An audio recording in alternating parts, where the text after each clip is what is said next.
Assalamualaikum saudaraku yang beriman, kembali lagi bersama saya, di channel Tungku Prof. Pada kesempatan kali ini saya akan membahas tentang sejarah nabi palsu yang berkembang di Indonesia, dan menjadi malapetaka bagi masyarakat Indonesia. Maka simak sampai habis biar tidak gagal paham, dan jangan lupa like, subscribe dan tekan lonceng, supaya tidak melewatkan notifikasi dari channel saya selanjutnya. Saudara yang beriman, Indonesia, sebagai negara dengan penduduk mayoritas muslim, telah mengalami beberapa kasus munculnya nabi-nabi palsu sepanjang sejarah.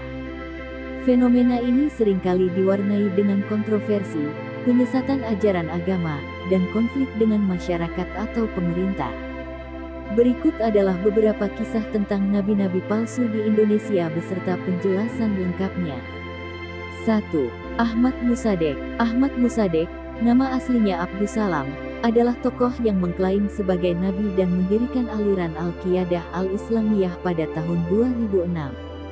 Dia mengaku menerima wahyu langsung dari Allah dan menyatakan bahwa syahadat Islam telah digantikan dengan syahadat baru, yaitu asyhadu an la ilaha illallah wa asyhadu anna al-masih al-maut Rasulullah.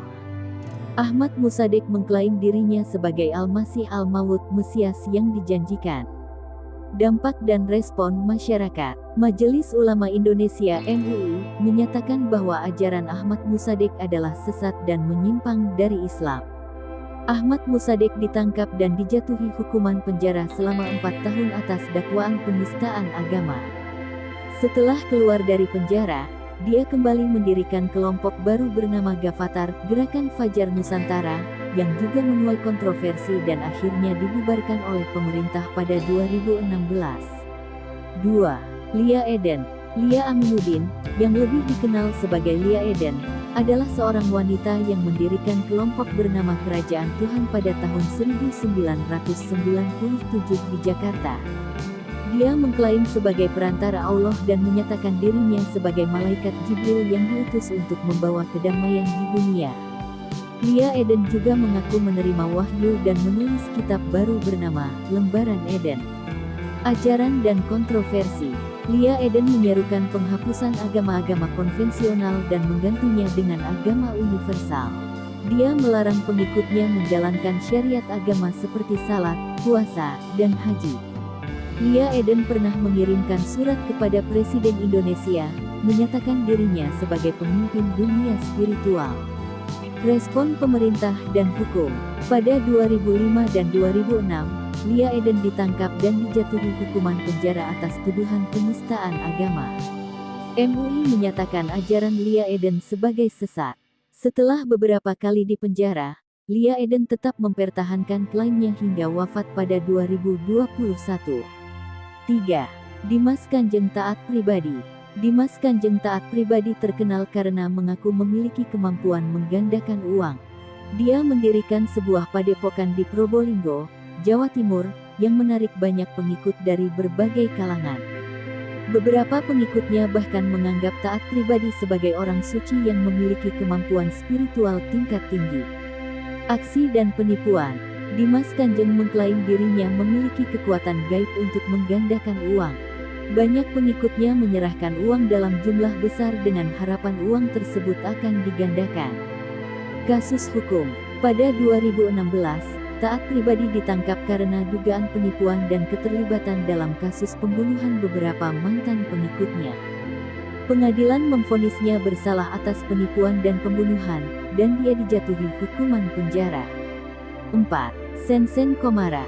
Sensen Komara, seorang pria asal Garut, Jawa Barat, mengaku sebagai nabi sekaligus presiden negara Islam pada tahun 2004. Dia mengklaim menerima wahyu dan mendirikan aliran baru yang menyimpang dari ajaran Islam. Respon masyarakat. Sensen Komara dianggap sesat oleh MUI dan ajarannya ditolak oleh masyarakat.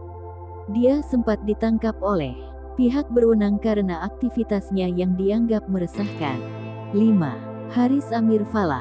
Haris Amir Falah adalah seorang pria yang mengklaim dirinya sebagai nabi pada tahun 1997 di Bekasi, Jawa Barat. Dia menyatakan bahwa dirinya menerima wahyu dari Allah dan mengajarkan syariat baru yang berbeda dari Islam. Kasus hukum. Haris Amir Falah ditangkap atas tuduhan penistaan agama dan divonis hukuman penjara. Penyebab munculnya nabi-nabi palsu. Fenomena nabi palsu di Indonesia dapat disebabkan oleh beberapa faktor, antara lain 1. Kebutuhan akan kepemimpinan spiritual baru. Sebagian masyarakat merasa tidak puas dengan ajaran agama konvensional dan mencari alternatif.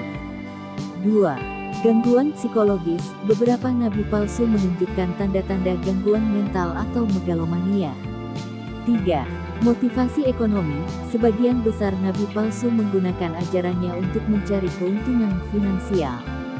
4. Kurangnya pemahaman agama. Pengikut nabi palsu seringkali adalah orang-orang dengan pengetahuan agama yang minim. Respon pemerintah dan masyarakat. Pemerintah Indonesia melalui Kementerian Agama, MUI, dan aparat penegak hukum secara konsisten menindak para nabi palsu. Langkah-langkah yang diambil meliputi penyebutan aliran-aliran sesat melalui fatwa MUI, edukasi masyarakat tentang ajaran Islam yang benar, penegakan hukum terhadap pelaku penistaan agama. Fenomena nabi palsu adalah peringatan bagi masyarakat untuk lebih berhati-hati dan meningkatkan pemahaman agama agar tidak mudah terjerumus dalam ajaran sesat. Apakah Anda ingin penjelasan lebih lanjut tentang salah satu kasus di atas?